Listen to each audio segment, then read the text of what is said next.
Hello, everybody. Welcome back. Welcome back. Guten Morgen. Morgen Life. Good morning. Good morning. How is everybody doing today? Welcome back to another Cloud Gaming Scrub Down. We took a little break. It was actually unintentional. It just happened that Christmas Eve, well, the Fridays before Christmas Eve and the Friday before New Year's Eve, um, we spent it with the family. We had a bunch of stuff, so I don't even remember if I streamed those Fridays. I think I did, and I just completely forgot about the cloud gaming scrub down. And I remembered. I'm like, man, what happened to my new show? And so I'm bringing back. I'm bringing it back. It was an unintentional break. I just forgot about it, actually, to be honest. So we're back. We're back with the new format. If you guys remember, originally we would kind of go through, just kind of scan through the news. If anything looked interesting, I'll bring it up on the screen. Or a lot of the news would be repetitive, especially once I changed over from Stadia, from Google Stadia to cloud gaming. It was basically the same story back to back, and so it would take up a lot of time. So now what I did is I kind of brought up the most interesting articles, which aren't that many actually. And actually, this is another thing that happened right after. Um, if I hit X right here, it'll launch me to. Let's see. What if I hit continue to site?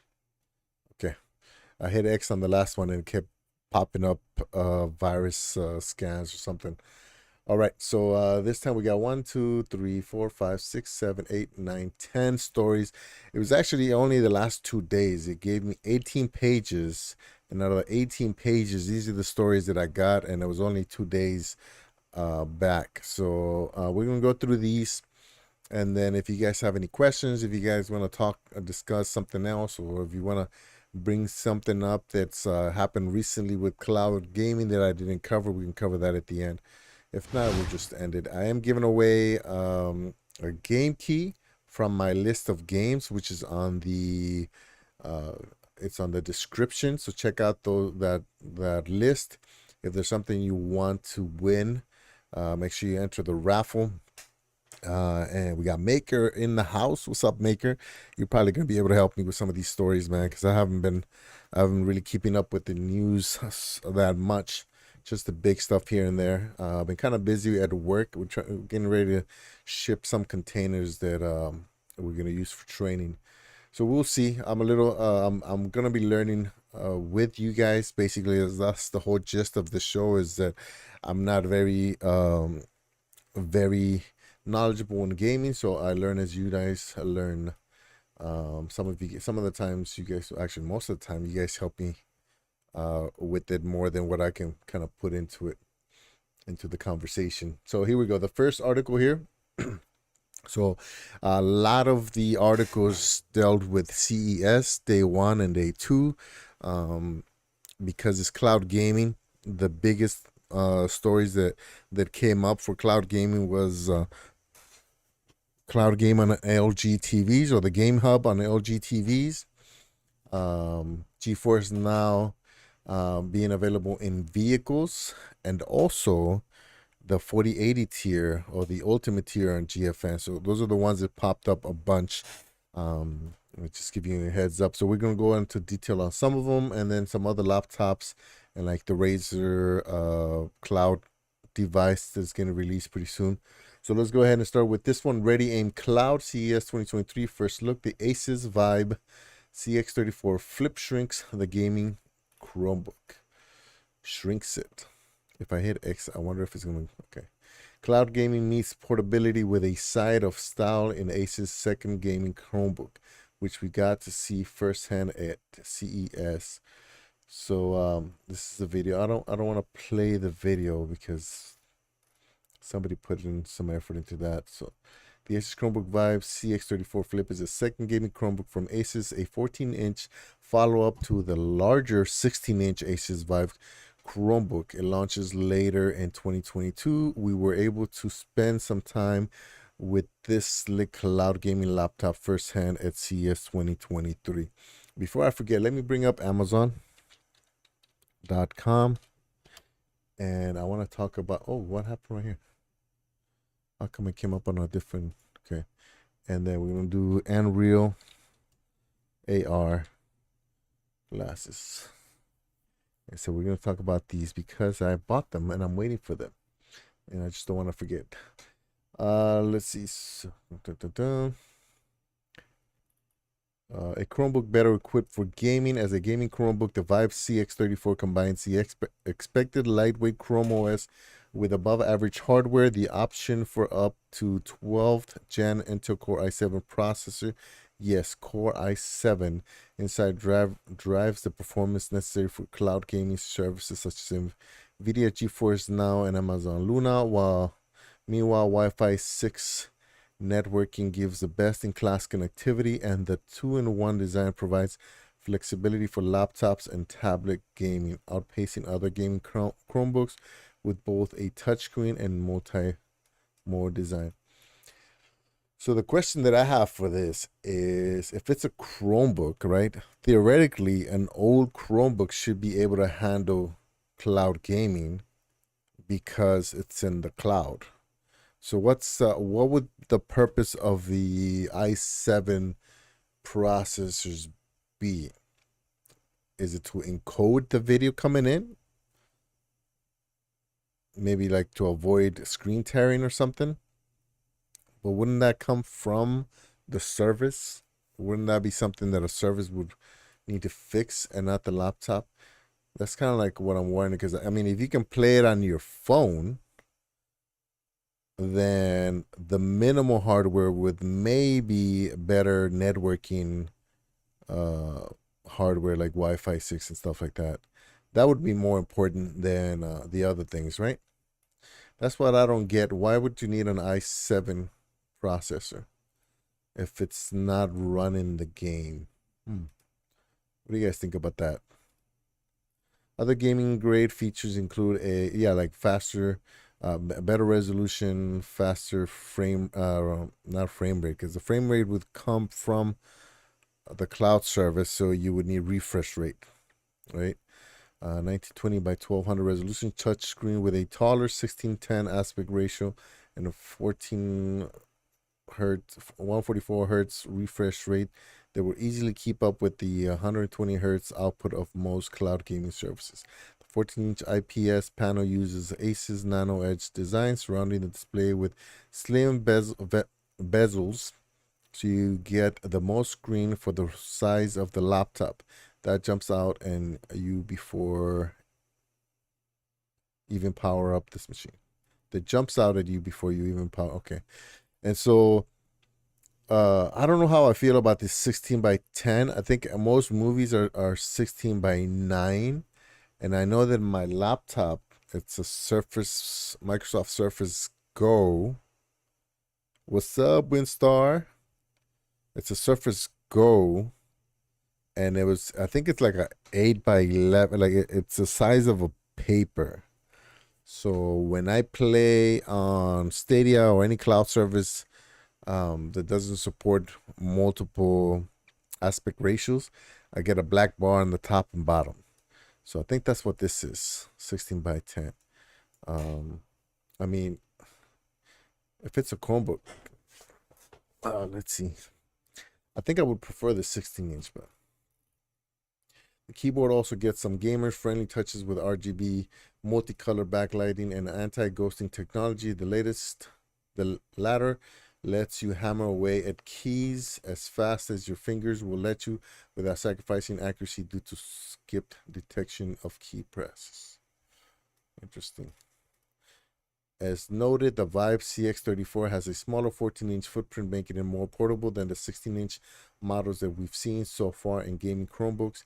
And with a 2-in-1 convertible design, it can be a tablet as well as a laptop. Yeah, I do like that part. You can just flip it over and make it a tablet, so the keyboard is not really in the way if you're using a controller.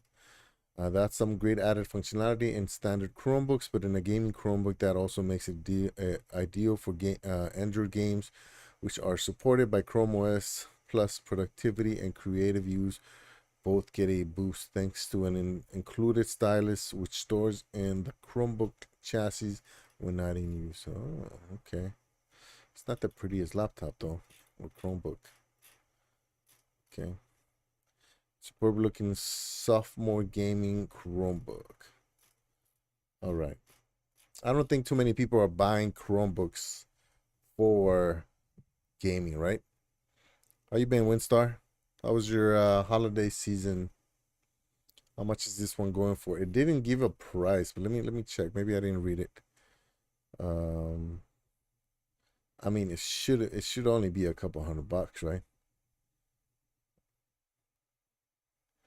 The Chromebook Vives Flip will be available with several processor options from an Intel 12th Gen Core i3 up to Core i7. Usage CPU with Intel Iris Xe graphics. Memory tops out at 16 gigabytes with as much as 512 gigabytes of SSD storage. Asus claims up to 10 hours of battery life on a single charge, but we'll have to wait for our lab testing to see how closely these claims track with reality. Pricing and availability details haven't been announced yet, but we expect to see the new Chromebooks during the first quarter of 2023.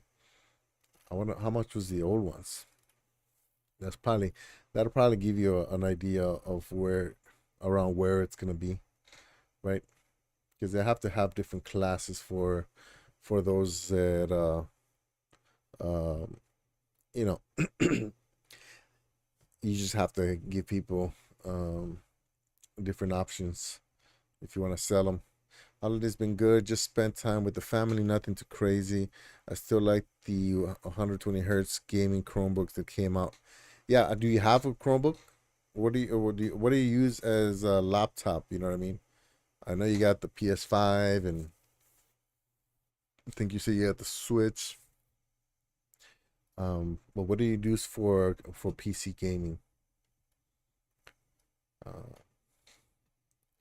so this is the LG Electronics gaming hub. That's another thing came out. Obviously, we know that the Samsung TVs have a gaming hub. Those were the first ones that brought it up, which is pretty cool.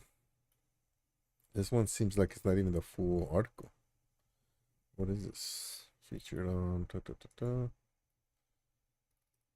Is this the article? Welcome to. It's a link to the article. Oh, okay. Oh, it's in Vegas, huh? Oh, I just missed it. I'm going to Vegas next week. No, the week after next. Uh, when I was into Stadia, I have. Oh, you had the Pixelbook. Is the Pixelbook a Chromebook or a tablet? Is it Android or is it Chrome OS? Still have it, but haven't used it in a while. I also use a Samsung S8 Ultra and a PC. Oh, nice. Okay, nice. Yeah, so all my stuff is pretty old. So this is an old desktop from 2012. My laptop is from 2016, Microsoft Surface Go, which both were, I would say, top of the line for their class. You know what I mean? Back then. My phone is a Pixel 4a, which now the Pixel 7 just came out, so that tells you how old that is. I've had it at least 2 years because I just finished paying for it, and that's about it. So the newest thing that I'm about to get is, which I'll talk about it, is the Nreal Air AR glasses, and I don't really know if the Pixel is gonna work with it because I know that I had a problem. Um, so I was trying to play some mobile games off this phone, and I couldn't do it when I plugged in the USB Type C, and so I had to cast it. So I can cast to like the Chrome, uh, what's the Stadia thing that we used? Not Chrome OS. Uh, yeah. Anyways, the Chromecast. Yeah. So I could stream to the Chromecast. Um, so if I can't get those glasses to work on the Pixel, I'm gonna upgrade to a Samsung. I mean, I'm a Google fan, but that is annoying that you can't do that. If I can't do it, is it Chrome OS? Okay, yeah. So it's not a tablet. I mean it's a tablet. The Samsung is a tablet. Okay. So Pixelbook is Chrome OS. Samsung is Android. I had the Surface Pro, the one with the keyboard, like actual keyboard, and I sold that to my buddy. Yeah, so that's the one I have. That's the Surface Go. Um, yeah, Surface Go, and then the Pros are the ones with the soft keyboards. It's just kind of the floppy type, the real thin keyboards. The Go's are the ones where the keyboard is an additional battery. That's the one you had, yeah. Okay, so LG TVs. Let me zoom this in a little bit. The LG TVs up the ante by providing expanded selection of gamer-centric services all in one place. So GeForce Now, Luna, Blacknut, Atomic, which is gonna be my next test. So right now I'm doing PlayStation Plus. Next month, February, is gonna be Atomic, which it's gonna be interesting because I'm gonna leave. It's a short month, and I'm gonna leave halfway through the month, so I might not get a lot of chances to test it. So I'm gonna be leaving to Thailand next month. Let's see. LG is demonstrating its strong commitment to delivering a premium TV gaming experience that offers enhanced convenience through new WebOS UI features, a dedicated gaming hub, the addition of cloud gaming service, Amazon Luna, and buttery smooth gameplay at 4K 60 frames streaming via NVIDIA's GeForce Now on its latest TV at CES 2023. That's pretty nice. Yeah, I mean, I like my laptop. I like, because you can kind of take the keyboard off, and you have a tablet. You can flip it and still have a second battery, but have it so you're not messing with the keyboard. But I already get an error about detaching the thing. It still works, but it gives me an error that I can't get rid of unless I reset the whole thing. And it died on me once, so I took it. Thankfully, it was for my company. I bought it for my company, so I bought the insurance, and then I took it to Best Buy, and they just gave me a brand new one. And at that, I don't really store files on computers anymore. I either have them in the cloud or I have them on external drives, just for that reason. But yeah, thankfully I didn't lose anything important, just some software, but it wasn't too expensive, so it was all right.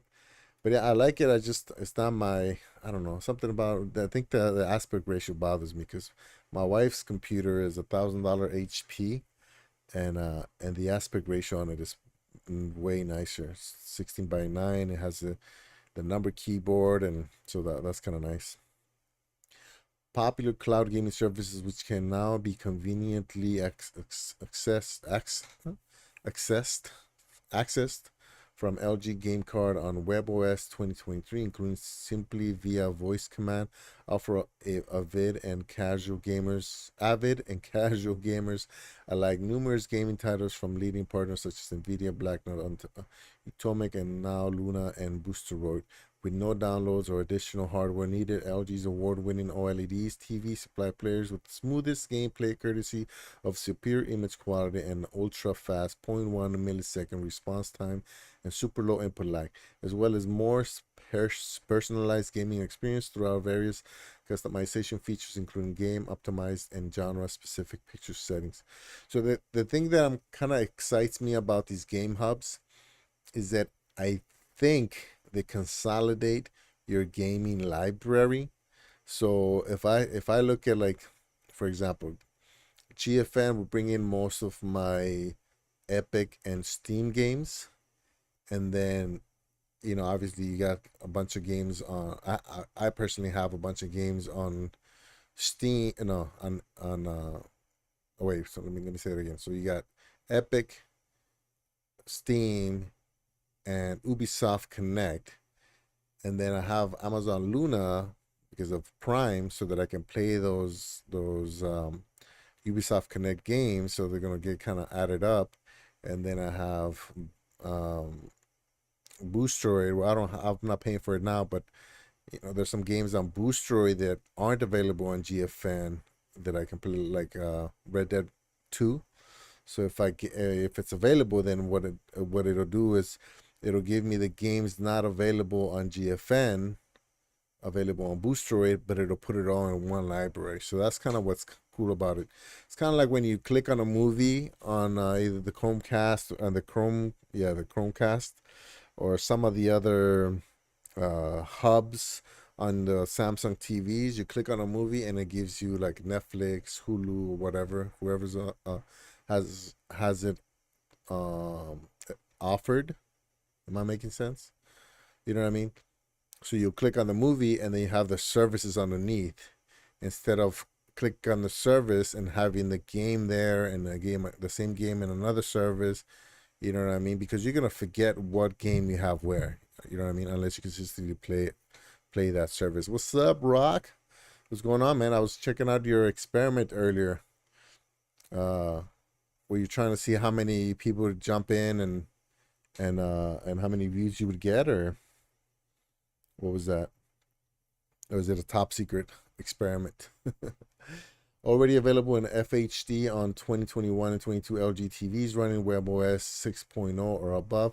GeForce Now is now streaming on 2020 models and will start streaming in 4K on select models later this year. LG TV owners being among the first to stream impressively smooth, highly immersive 4K gameplay at 60 frames per second on the big screen with just a compatible controller. Now, I tried playing GFN on my Google Chromecast with Google TV, and I don't know if it's because it was Bluetooth and the Chromecast is in the cabinet. I don't know if I need to take it out of the cabinet, but there was like huge problems with the controller, with the connection between the controller and GeForce Now. So I kept getting closer and closer. Eventually, I just opened up the cabinet and it was working okay. But um, the whole idea is to be able to sit on your couch and play it, right? So I wonder if I have to pull it out of the cabinet for that not to be an issue.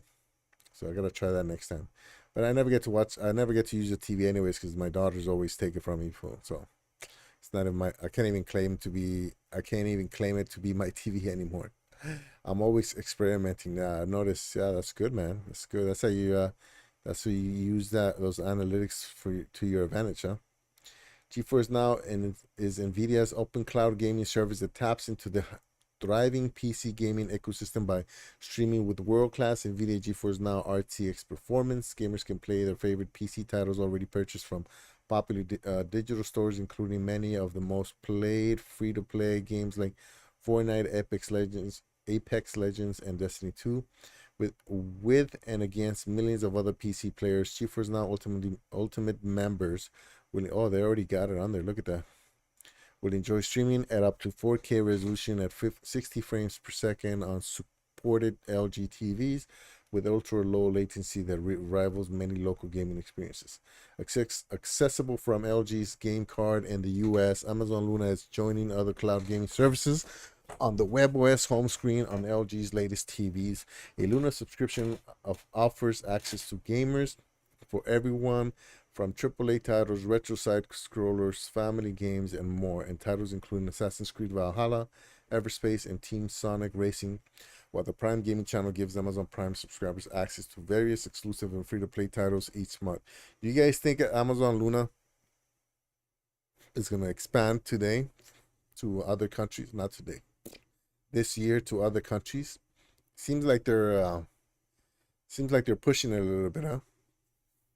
Because they came out pretty much 2019 to 2020, maybe 2020 on beta, right? And then last year, March, it came out of beta only in the US. So I wonder if they're ready to go to the other places. 150 unique songs over 7.5 hours of streaming for backgrounds to people's Fridays. Interested to see if there is an appetite for that. Well, there is that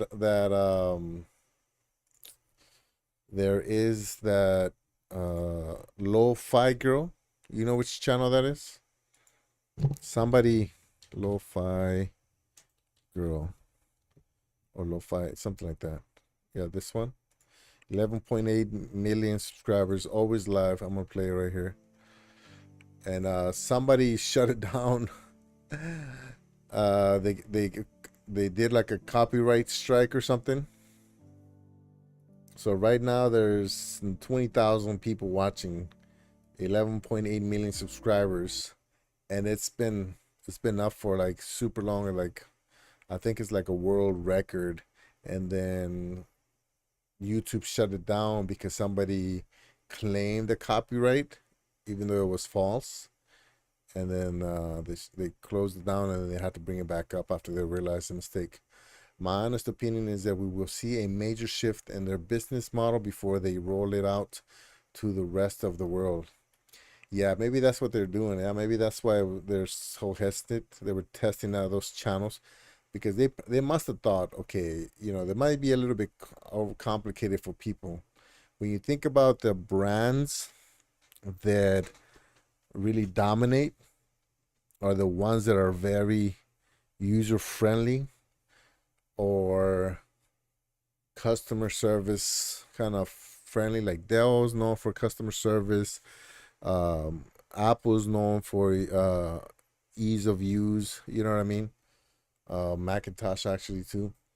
So to me, Amazon Luna was kind of confusing because you had access to it if you had Prime, but not too many people knew that. And you had all those channels that kind of seem expensive when you look at the whole thing, and most people didn't realize you can just pay the $10 for most of the games, 300 of the games. You know what I mean? So I think you're right. They were trying to probably do some testing before they went big, but or they can just be trying to work some more deals with other, maybe EA Play. Is that the other one that you can do like memberships with? You know what I mean? Lots of people that do similar, especially on Twitch. I was interested whether my audience is interested. Not a huge amount of views. May try it again next week with more publicity and explanation. Yeah. You were just doing some test runs. I mean, I jumped in there. It's nice. Yeah. I think it's because I wonder if you just launch a different channel and just leave it playing like that. That's pretty much how Lo-Fi Girl got started, right? But is that music? Well, I guess it has to be copyright, royalty free, right? LG's perfect for gaming. OLED TVs will be on show at CES 2023 from January 5th to the 8th in the company's booth. To keep up with every LGC announcement, follow. Okay, all right. So I have a very expensive Samsung TV. What? No, I take that back. It's not very expensive. It's very expensive to me. But very expensive is like $2,000-$3,000. But to me, I think I spent like $800. That's a lot of money for me. It's a 65-inch TV, which now you can get that same TV for like $400. But yeah, so I have that TV, but like I said, my girls always, if I use it, they start coming to me, annoying me. Oh, this is boring. I want to watch something else. I don't want this. Why are you watching this? This is boring. So I just get frustrated and I turn it off and I come over here. But now that I ordered these, I'm gonna have my own big screen TV. All right, so let's move on to the next one. I may do that actually. I have deeply relaxing videos. This would be Opposite, I guess. All the music is licensed. I paid for it. Oh, okay. It's like so you're like the curator of the music, and it's what is the name of that? Yeah, I think I can't remember the I can't remember the name of the service, but mm, Easy Music, something like that. That's pretty cool though. Yeah, it's like a constant. It's like a constant. Yeah, you never know, man. It might be your biggest generator. You never really know. Yeah, because remember that I remember you told me that deeply relaxing videos got to 1,000 like quick. You know what I mean? Um, yeah, there's a market out there for everything, man. I guarantee you, I can run a stream of me just sleeping, and there's gonna be there's gonna be enough people entertained by my snoring that they're they're gonna jump in and be like trying to make music videos out of my snoring or something. Xbox Cloud Gaming Razer launches its first 5G portable console in January. So this game, this not this game, this little system, it's basically the new Razer Kishi, and we heard about these. I know you guys are aware of this. As a new gamer Kishi, the new, my gosh, the new Razer Kishi with like an Android tablet that comes with it. One has 5G, the other one doesn't, and it's being released January 26th, which is my baby sister's birthday. Razer has finally revealed when its next 5G portable console will go on sale to the public. Following the unveiling of the device last October, the system based on Android Razer's Edge will hit US store shelves in January 26th with a few options available to potential buyers. The top of the line model, which includes the said 5G capabilities, retails for $600. That's crazy though, because I just bought 6 tablets for the company. Actually 10, but I think I personally bought 6 tablets for the new company that I work for. They refunded me 6 tablets for $300. 6 tablets for $300. It was bought them for $40 each. You know what I mean? And so why would I spend $600 on a tablet? I mean, the tablets were half the price. I think these Razer Kishis are $100, so it's less than half the price of the Kishi. So if I bought that tablet with the Kishi, it's $140. You know what I mean? They don't have 5G, so maybe that. But even then, you know what I mean? 150 or $400. In the direct, while the price of the Wi-Fi model starts at $399. That might seem too expensive for something that focused on cloud gaming above all, but some of the specs here are pretty impressive. It's more expensive than the Xbox Series X, for example. Yeah, that's crazy, man. Like, I don't understand. The whole point of cloud gaming is to be able to run it on old hardware that's affordable. You know what I mean? The Razer Edge sports a screen 6.7, 6.8 inches, 144 hertz. Maybe that's why. And the company isn't holding back on its resolution either. Next handheld is rocking a 2400 times display, 1800. So pretty much anything you throw at this should look very sharp.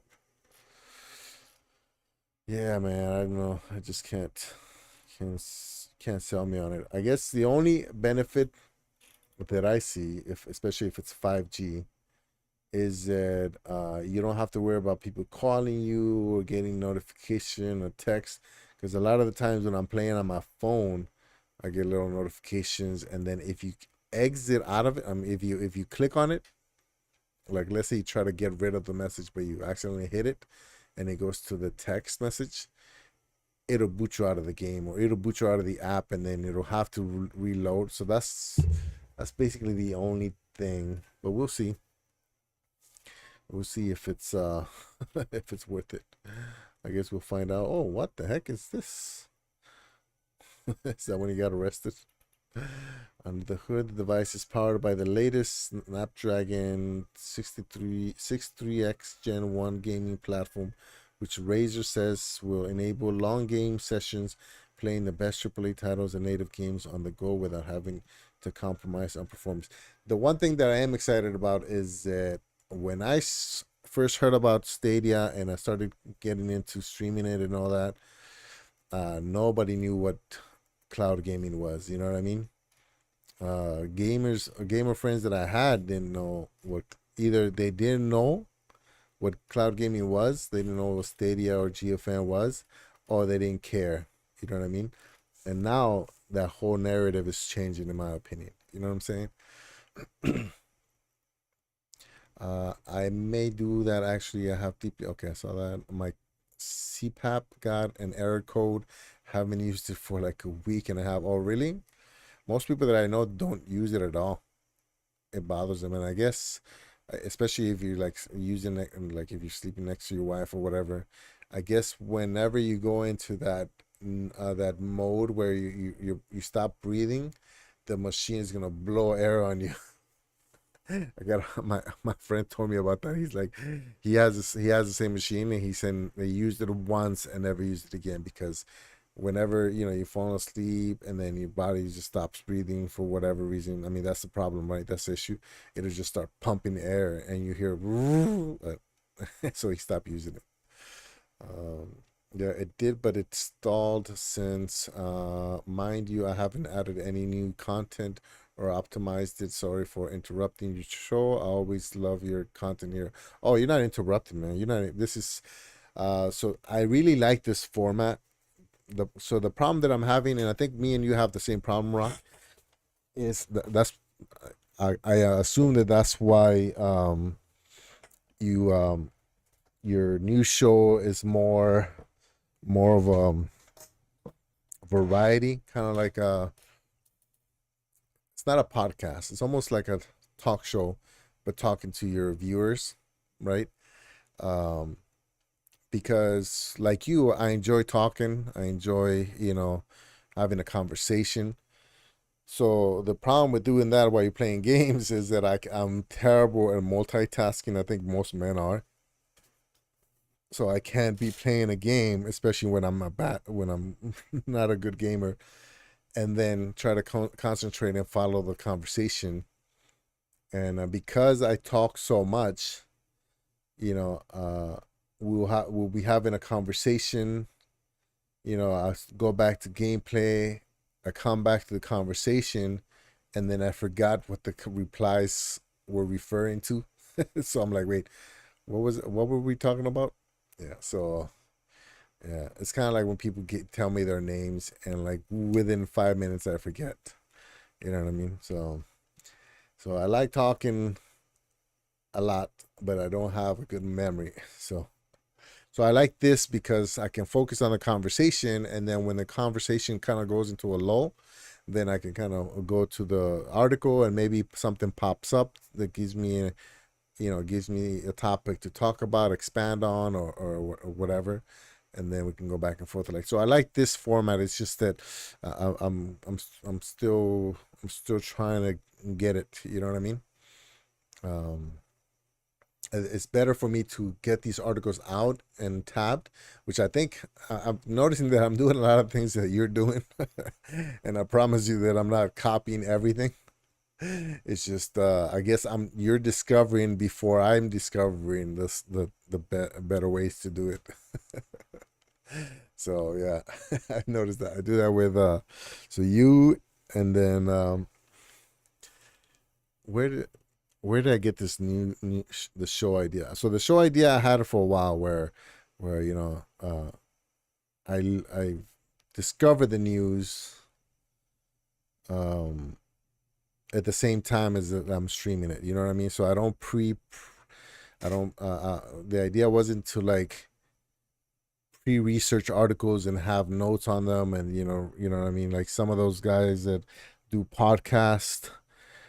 um a good example would be like Sonny. You know what I mean? Sonny has the news. He researches it, records it, maybe edits it a little bit and then releases the video. That sounds like a lot of work for me. So I didn't want to do that. So I was like, well, what if I just make the process of researching the news the video, and if something's good, then I can just chop it up. But I've been lazy to chop up these streams for a while. It's a format that works for me, and I think you.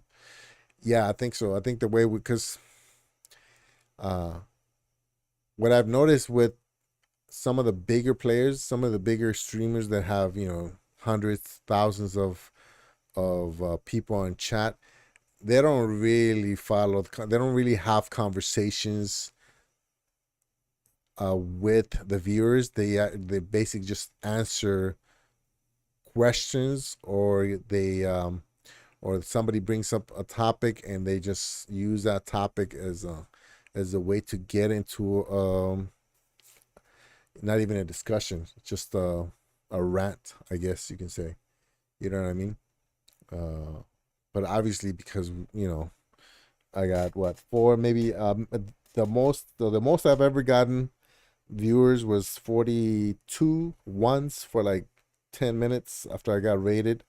And then after that, I probably got on my own without being rated about 20, 21, something like that. And that hasn't happened for at least a year. And right now, the most I've seen is 11. So the numbers are small enough that I kind of pay attention to each of the posts and try to, have a conversation with that. But yeah, once you get into the hundreds, man, like I'm surprised Sunny did it. So when Sunny would stream, he would have what, 150, 200 people in chat. They would all ask questions, and he would go one by one, dot dot dot dot dot dot dot. Just hit him, and then whenever he kind of went long, he would maybe skip a few, but he would go line by line, which that's pretty impressive. It's a lot of reading. Okay, so I brought this up. It's another Chromebook. I brought this up thinking it was a new one, but it's the same one as I read earlier. I wasn't sure if there was one new Chromebook from Asus or multiple. So I just brought that one up. But so that's one less article there. I don't take any offense. I'm a hothouse for ideas, and those that work for you have to expect people to pick up on, incorporate into their content. My secret is to move on to the next idea. Yeah. So you just kind of test them out, and the ones that work stay, the ones that don't, you pass on. Yeah, I can count the amount of times I've had higher than 35 on one head. I mean, every time I go in there, you're high 20s. I mean, I think I've seen you go over 40 a few times. Yeah, you know what I mean. But I mean, I'm happy with just one. you know, like sometimes I look at the number. So the only time that I feel like, oh, you know what I mean? Like, oh, nobody's watching me. It's when it's zero. When I see zero for a whole hour, uh, then that's when I'm like, okay, maybe it's just not the good day, or maybe everybody went out, everybody went outside. So what I've noticed, and I was thinking about this earlier, is I really enjoy this, especially when if I get one, if I just get one, I'm good. Um, but when I don't get anybody, I notice and I don't know if you feel the same way, but it's that mental is you gotta balance it for mental health. I don't want to make it sound too serious, so maybe I should find a better word than mental health. But I guess what I'm getting at is if I don't stream, if I just kind of keep to myself in the house, then at some point it becomes a problem. Does that make sense? So like I can be a homebody for like maybe a whole day, but at some point I gotta go outside. Does that make sense? And then when I'm outside, I can probably be outside most of the day and be okay. But at some point, I gotta get back to the house, you know. And if I don't stream for 1 or 2 days, like recently because of the what's going on at work, If I don't stream for 1 or 2 days, I'm like, I gotta stream, right? But if I stream every day consistently, let's say every day, 5, 6 days, then I'm like, yeah, okay, I need a break. Does that make sense? So it's all about kind of balancing it all out. You know what I mean? Because I'm happy at every stage. I'm happy being home by myself to a point. I'm happy being outside in doing things, going to dinner, going with friends, doing activities to a point. I'm happy streaming to a point. You know what I mean? So whenever I see that zero for like a whole show, and it's my third or fourth stream, that's when I'm like, okay, let me take 2 more off to balance it. Does that make sense? I hope that makes sense. And Clack averages around 25 per show. Rock show gets into the 30s. Player, yeah, the rock show is really popular. Players does about 10. Players is the Thursday. Oh man, what's going on with my voice? The Thursday show, yeah. I agree. I've not got to the point yet where clock every day is a drag, but it will be, I'm sure. Also, people can say all they like that having a low viewer doesn't matter, but it absolutely does. I think for me, personally, for me, it only matters when I consistently stream, because it feels like you're putting in the work, but nothing's happening, and so therefore it's like, oh, okay. But if I go 2, 3 days and then I stream, and there's like one, two, or two people, or if I go 2 or 3 days and there's one or two people, I'm still good. Yeah, it's when that zero pops up, or when that zero stays for a while after consistent streaming days, that I'm like, oh, okay, I'm gonna take tomorrow off. Maybe they'll miss me and they'll come back when I come back.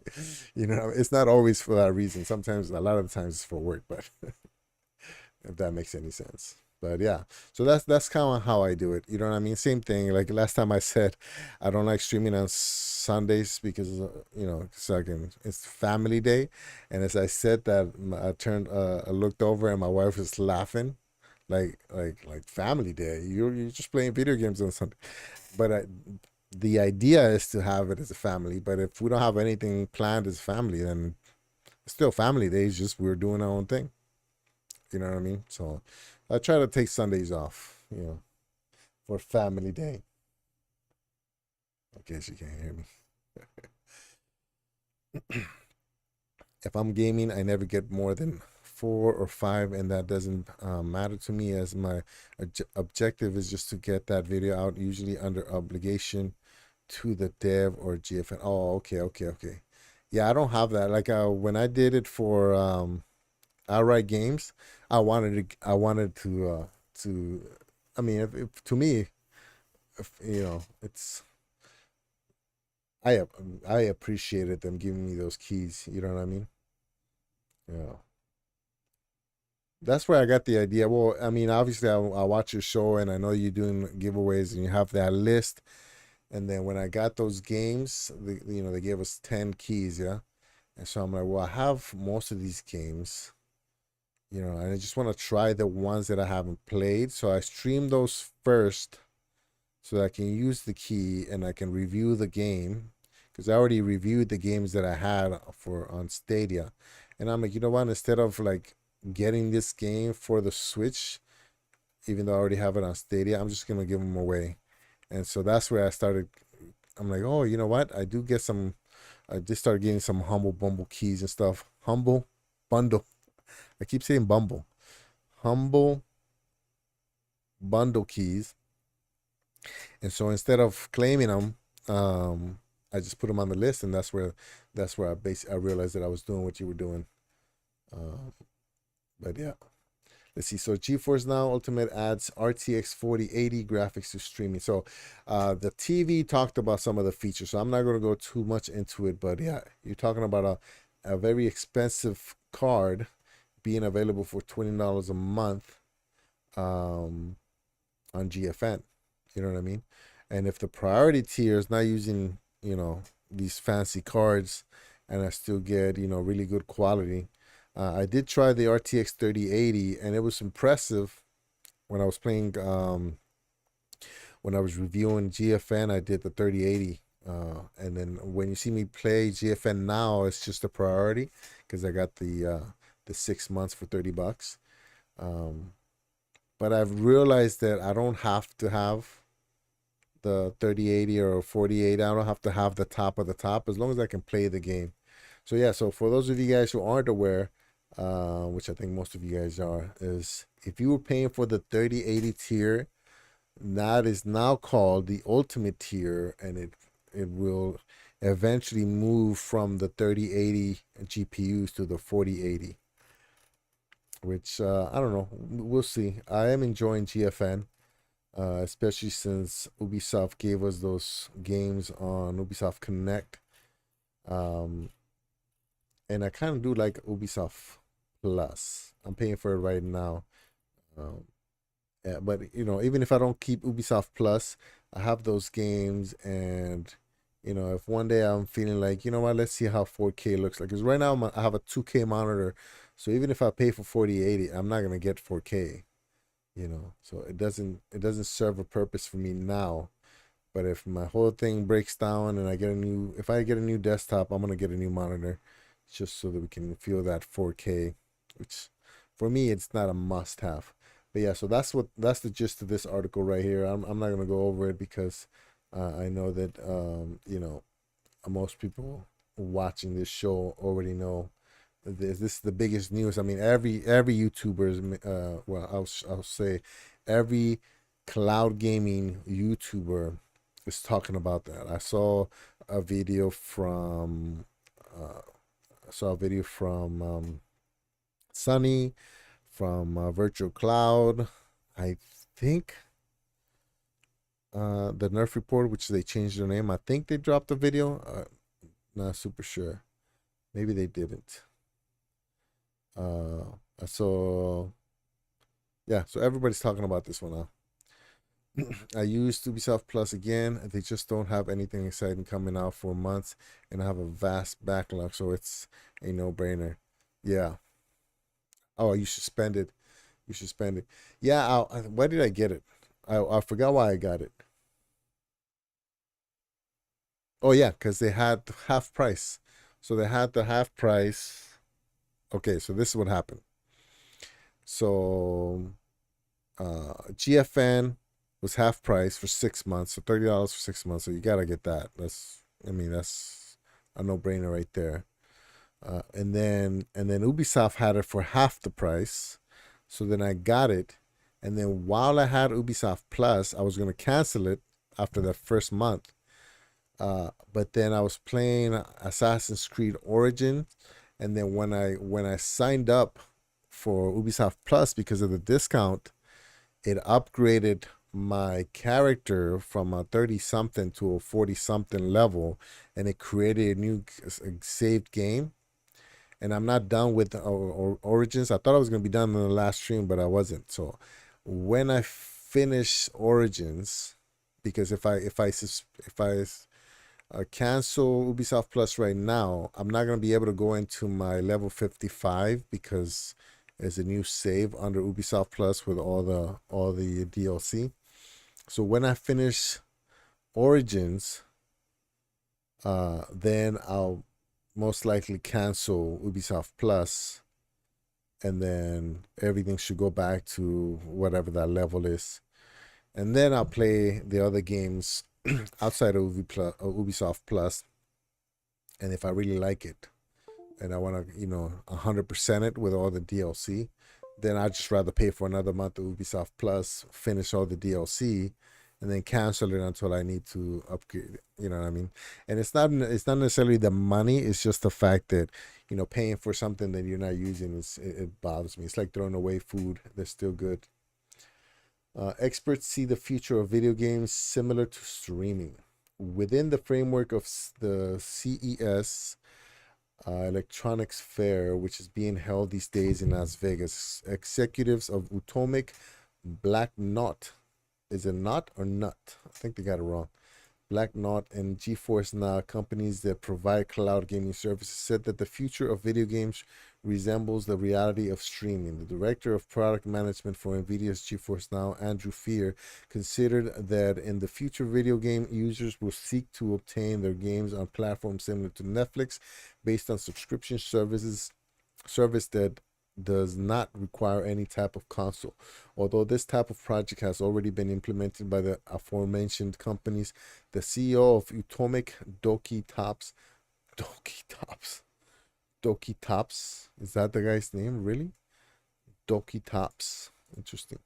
Foresees the normalization of this concept and believes that within 3 years, the percentage of people who decide to play on this type of platform will multiply by 80%. They also The also video game designer said that although he believes that video game consoles will not disappear completely, they could be replaced by a large number of users, and that in any case, the company's producing these devices will have to refine their usefulness. Likewise, the marketing director of Black Knot, oh, he got it right now, Daphne Parrott, said that from her perspective, the offer that a system like the cloud can offer could connect the universes of film and television with that of video games in a more organic and simple way than what a common console can provide. So when I was playing, I'm testing PlayStation Plus now. I'm impressed. There are some hiccups here and there. The app is frustrating. The fact that you can't use most of the controllers is frustrating, but the quality is good. And I was playing Spider-Man, Miles Morales, and it feels like I'm watching a movie.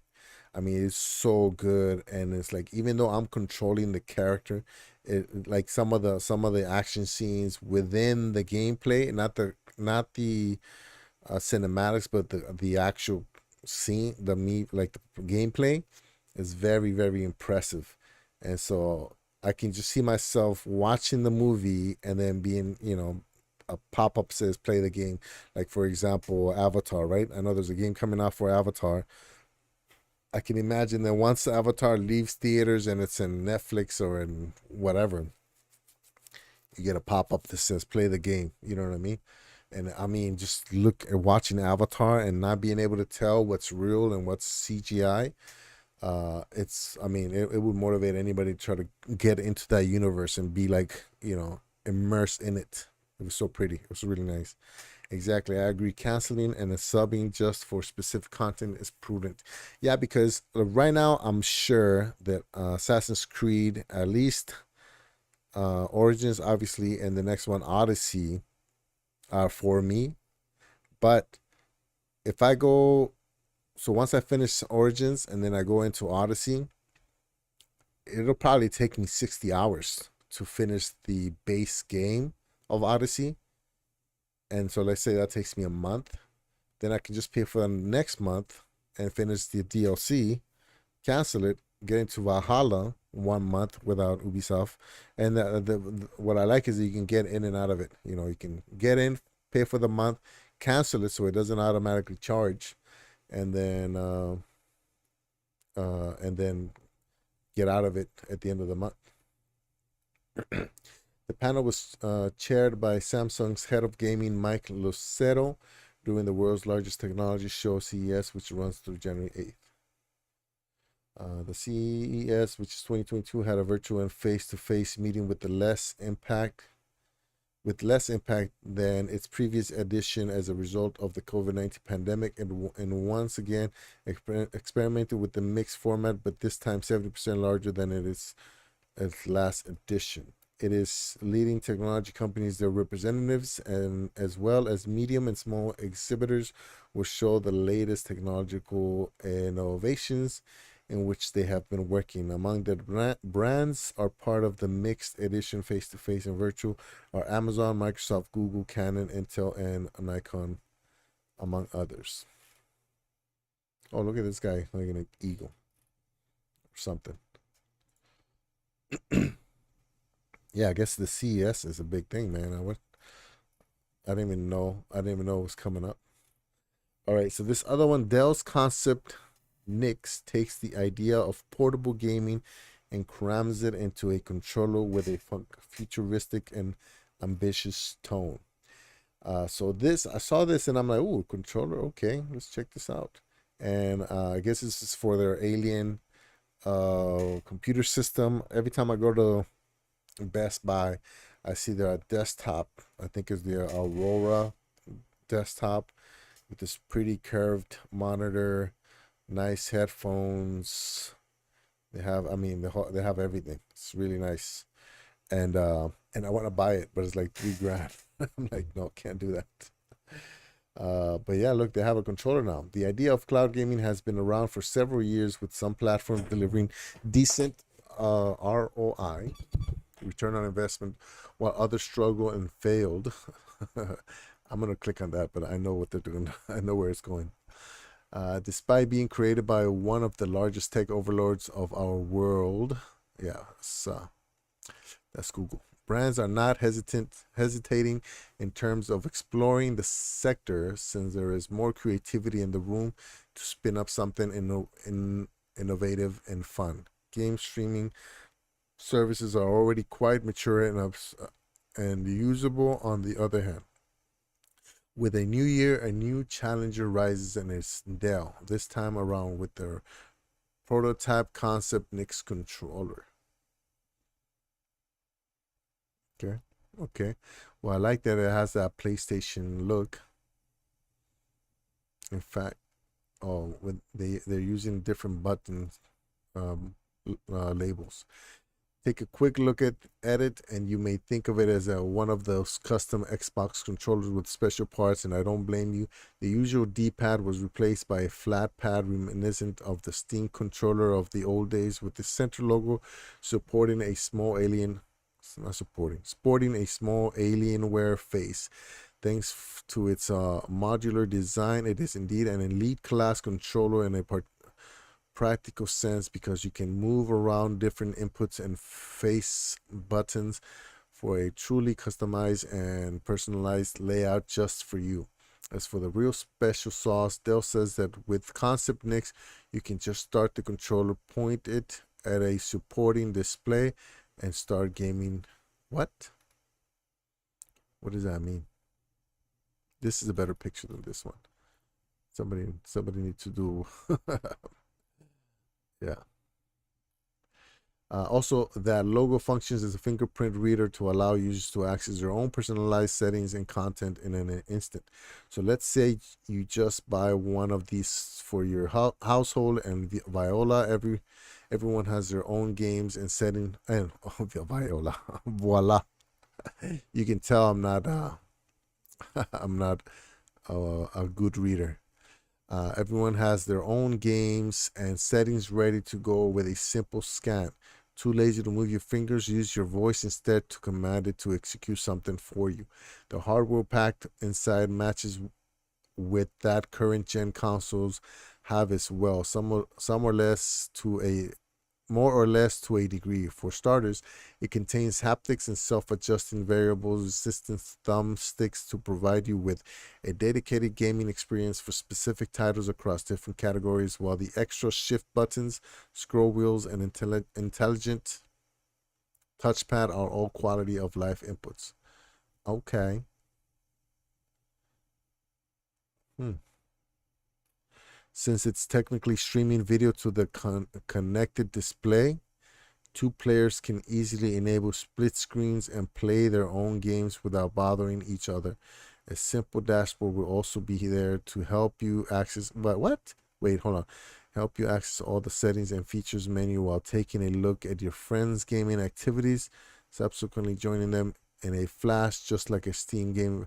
So wait, so the controllers are the console, and they're playing cloud games that they would push out and basically cast to a TV. Is that what they're saying? So you wouldn't need anything on the TV other than a casting device or the software of the TV. Hmm. That's what they're saying, right? They're saying that you're casting the games the operating system of the controller to the TV. That's interesting. That's very interesting. What to look forward. Since this is still just a concept, perhaps what they could do is make sure all of their feature sets and software optimizations are fully compatible with popular cloud gaming platforms such as GeForce Now and xCloud, as most users would not want to shell out for yet another digital copy of a game that they already own. Second of all, the price, if it can be sold as at a number that is just a bit more expensive than the Elite controller in the market, since they need to include proprietary hardware to make all of that unique stuff happen, we could really see cloud gaming starting to pop off in 2023 or 2024 or any year they decide to launch it. So Elite controller, the cheapest I've seen is $179. I think regular price is like $2 something. So let's say that's a $200 controller, but it has an operating system in there that will, like, let's say it has a gaming hub built in, so that as soon as you touch the little alien face, it casts it to the TV, and then all the TV is getting is the signal from the controller, but everything is being done by the controller. That'd be pretty impressive. I mean, technically you can do that now. If you think about it, I can cast my phone's screen to my Chromecast and then play the game on my phone, but have it play on the TV. I've done that before.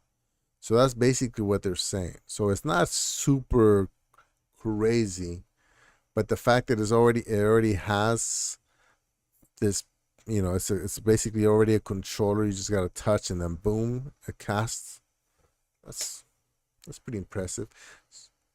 I guess they just have to put an Android OS. Would you say OS? Yeah, they would just have to install Android on there, so that the first thing that happens when you touch that alien is it casts whatever the image is to the TV. That's not crazy. That could be that seems possible. Google's shutting down. Yeah, so I knew that they were talking about Google.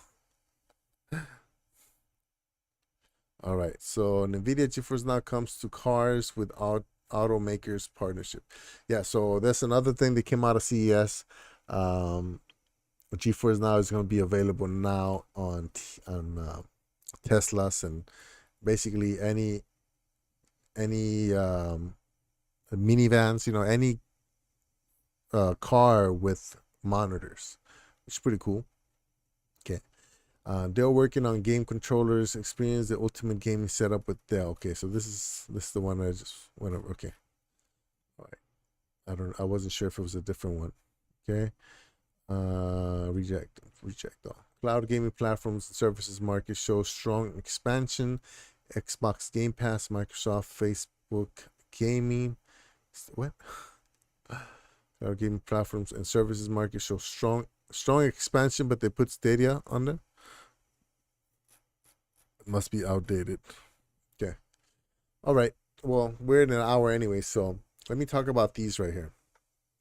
I mentioned on some of my streams, but I don't think I showed it. So I'm getting these glasses on Sunday, and these glasses seem to be pretty cool. So they are AR glasses. So you can see they look like regular glasses, but if you look through the front, you see that little I guess glass looking thing in the back. So what's the best way to show these? So they made him so it hides the thickness of the top, so that way they look like more like glasses more than anything else. But you can't really see. But on the top right here, they have two small monitors, and you see that wire coming off her left ear. that wire connects to a phone or a desktop or a tablet, a laptop, not a desktop, but yeah, I guess a desktop too, but a tablet. And so it acts as an external monitor. There's two little monitors on there with their 1080p, 90 hertz, and yeah, it's $379. But so the reason I bought them, and I really thought hard about this, because one, they're expensive, and two, they're just external monitors, which I can buy an external monitor for $200. But I'm gonna be traveling a lot coming up. So this month, later on this month, I go to Vegas, and then next month I go to Thailand and possibly the Philippines a few months after that in April. And so these are gonna be come in handy on the long flights, in hotel rooms, standing around waiting for things to happen, because one, I don't have to worry about carrying my whole laptop. I can just carry my phone, connect my phone with like a Bluetooth keyboard and mouse, and I can actually type up emails, do some research. So you can put multiple tabs in front of you. So it's augmented reality, right? So you can have it so that you can actually, so I have two monitors right here. I can have those two monitors on the glasses without them physically being in front of me. And so it's going to help me carry less, because I don't like traveling with multiple luggage. Preferably just one carry on, and that's it.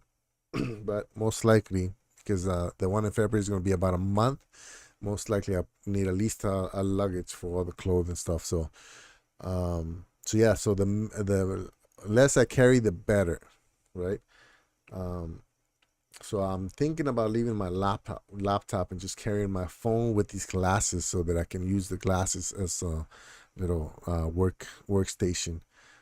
And on top of being in a plane, watching movies, playing video games, all that. So yeah, so that's what I plan to do for now. I'll get these on Sunday. I'll probably stream on Monday and show you guys. It's gonna be hard to show you other than just the glasses. It's gonna be hard to show you the inside of it. But yeah, I'm excited about it. And they look pretty nice, actually. They look pretty nice. So that's that little black thing in the bottom. So from the top to the bottom is the case, the glasses, different attachment for the nose, and then like a light shield, like a basically you black out all the lights, so that if you just sit in a plane, you don't need to see the back seat of the seat in front of you. So I put that on there, so there's less light coming in, and I can turn down the illumination and all that. You know what I mean? And then it has a little adapter. I don't know. I'm a little bit worried, because my eyesight is kind of going away. I can't see too close without getting like not a headache, but like a feeling strain in my eye. So we'll see. A couple of things that I'm worried about is that whether it's gonna strain my eyes to look at those screens. They say they got some kind of certification from the eye doctors, whatever they're called, optometrists or something. So it should be good, not damage my eyesight. But also I'm worried that this Pixel is not going to work on it, because for some reason Google decided to take out the video output feature from this. It has a chip, they just don't allow you to pull out video. They want you to cast it, maybe to sell more Chromecasts. I don't know, but if that's the case, then I'm gonna have to replace this phone. But I have old phones that I could probably use too. So anyways, that is it, everybody. Unless anybody has a topic they want to talk about, a question. In fact, I don't know if you're still watching Rock, but I think today I was watching a show and you were asking about where I was from. So I was actually born and raised in Michoacan. So it's Michoacan. It does sound like Michigan. A lot of the times I use Michigan as a reference. So they're like, just think about Michigan. And then when you see something that's similar to that in Mexico, one of the states, then that's where the one I'm from. So I'm from the state of Michoacan, which is the state south of the state of Jalisco. The J in Spanish is pronounced like the H in English, like house, Jalisco. So I'm from the state of Jalisco, and the reason I brought that one up is because Guadalajara is the largest city, the second largest city in Mexico after Mexico City. And so most people know Mexico City, Guadalajara, and then 2 hours south of that, that's where I was born. The biggest lake in Mexico is south, like Lake Chapala, which is, I don't know, 30 minutes, an hour south of Guadalajara. And 45 minutes from there. And so yeah, so I was 9 years old when I left Mexico in 1989 to Los Angeles. Didn't speak any English at all, only Spanish. Started going to like ESL and public schools and stuff like that. In California, they're not allowed to ask you, or at least back then they weren't allowed to ask you your immigration status for public schools, because they felt that, you know what I mean, if you have a kid and they can't go to school, then the only thing they can do is be in the streets or go work, you know, illegal jobs, because you know the age limit to work wouldn't allow them. So they figure, you know what, yes, we're going to be paying money for illegals to study, but it's better than having them out on the streets or having them as child labor. And so yeah, I started going to school, ESL. I got out of, so that was fourth grade. I got out of ESL in the eighth grade. So 4 years after I got there, I got out of ESL, and then started high school, ninth grade. And then right after high school, because of my brother who graduated 2 years before me, I got my green card through my biological dad, because he married an American, and then joined the military with a green card. And yeah, that was pretty much it. And then 3 years later, because normally you have to be a green card holder for 5 years, unless you're in the military, and you can apply after 2 years, so you can get it at 3, something like that. So I got it at about 3 years of service. And yeah, I've been a citizen ever since. So it kind of happened like back to back. Obviously, it feels longer when you're going through the process. But now that I think back at it, you know, I was illegal my senior year in high school. So I was 17 when I got my green card. So from 17, which is 97, no, 98. Yeah. 1798, 99, 2000, 2001, 2002.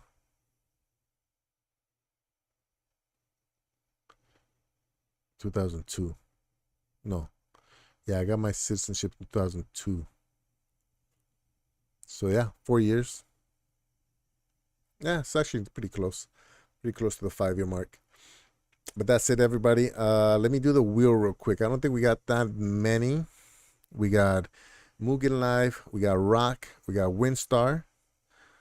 Okay, and then I haven't heard back from Geek the Sneak, so I'm not gonna put him on the thing now until I hear back from him. But I'm gonna add 3 names, and then if whoever wins, I'll let them know. I'll give them a notification, and I'll send them the link, which is actually in the description of this game, the description of this stream anyways. So we got anybody else in chat that wants to jump in? Hey, Lo-Fi, I'm about to spin the wheel. You want to jump in? There's a game list on my description if you want to check it out. It's a bunch of GFN and Xbox games. I think it's only like 3 Xbox games. And so I have 3 members. One already said, you know, they're not big games, so he's not interested. So I'm like, okay. Jack hasn't gotten back to me from his last win, and Geek the Sneak hasn't gotten back to me from his last stream. So otherwise, they would normally be automatically entered. I see you. Noise. And so, all right. So good luck, everybody. We're gonna add Lo-Fi here, and then check out the list in the description. Okay. So whoever wins, just pick a game from there, and then I'll send it to you. Hit me up on Discord or Twitch. Not Twitch. Twitter. I always confuse those two. I always confuse kitchen and chicken, and Twitch and Twitter for some reason. I don't know. But yeah, so you're gonna hit me up if you win. Ready? Good luck, everybody. And we spinning. We spinning, man. We spinning. Good luck. Good luck. I got about 49 games on there. There we go. Okay, Mugen jumped in early and got it. You know what? I'm gonna spin again because the last 3 spins nobody's gotten back to me. So we're gonna spin again. Hopefully we give some games away soon. So we're gonna hide Mugen. We're gonna spin again. Good luck, everybody. Good luck. All right, and yeah. So just because the last 2 streams, there we go. Winstar wins every time. From when I see now, I think this is the first time he wins on my stream. But all right, so that is it, everybody. Lo-Fi is so close. All right, so Mugen Live. I think you can either hit me up on Discord, which is in the description, or Twitter. Tell me which game you want, and I'll send you the key. Okay. So you know what? I'll put the link on here one more time, just so there's no confusion. And remember, guys, every time you see me stream, I'm gonna give away game keys. Okay, every single time. So whether it's a news show or if I'm just streaming, you don't have to be there for this win either. So if you win, I will contact you and I'll let you pick a game, and I'll send you the game key. All right. And again, I do that because my schedule is very unstable. And eventually, once I get a nice steady time, which might be a while since I'm going to be traveling a lot, eventually maybe I'll be more strict. But for right now, pick a game. Great Falls, okay. Greedfall, please. Okay, sounds good. So I think I'll find you on Twitter. Yeah, Twitter, and then I'll send it to you. Okay, so Greedfall. All right, sounds good. All right, everybody, thank you, appreciate it. I thought I was gonna stream again after, but it's already midnight for me, so I'm gonna do that. I'm gonna do another one tomorrow. Okay, I don't have anything planned for tomorrow, so tomorrow morning after I wake up, maybe eat breakfast, and then I'm gonna do another game stream. I might do the Nintendo, since I haven't done a Nintendo stream in a little while, but I don't know. And I am gonna do a giveaway. Okay, so every stream until I run out of games, I'm gonna do giveaways. So come back for those if you didn't win today and you want to. There's a game that you want. Plus, I'm actually gonna be adding games too every chance I get. So we'll see. It might just be consistently every stream forever and ever and ever. We'll see. All right, bye everybody. Thank you, appreciate it. I'll see you next time, and have a good night or day. Bye.